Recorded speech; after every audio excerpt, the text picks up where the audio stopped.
Яхшырак, интернет кеңлектәрендә тура эфирдар, онлайн осрашулар, конкурс-концерттар яшайды. Дөньяла таралган челлендж Башкортостанда ла киң популярлык ала. Виртуаль киңлектәргә Азат Галиуллин сәяхәт кылды.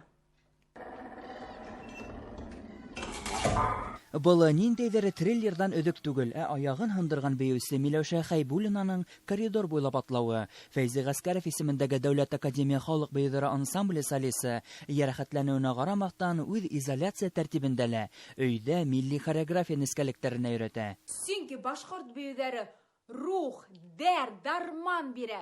Өйдә тик ултырмагыз, әйдәгез бергәләп башкорт бейеүләрен бейеек.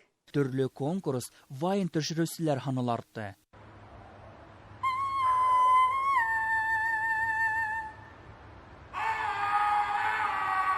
Улар араһында бейеүсе Эльвира Муллаголова бар, данлыклы бейеү коллективы солисы үҙебеҙсә башҡортса баҫырға саҡыра. Самоизоляциялы беҙ тик кенә ятып ҡалмайбыҙ. Мин үҙемнең Инстаграмда бейеү конкурсын үткәрәм, һеҙҙе шунда көтөп ҡалам. Һәм шулай уҡ һеҙҙең өсөн минең яҡшы яңылығым бар. Бөгөн Өфө ваҡыты буйынса 19 сәғәттә Фәйзи Гаскәров исемендәге ансамблдең концерты буласаҡ.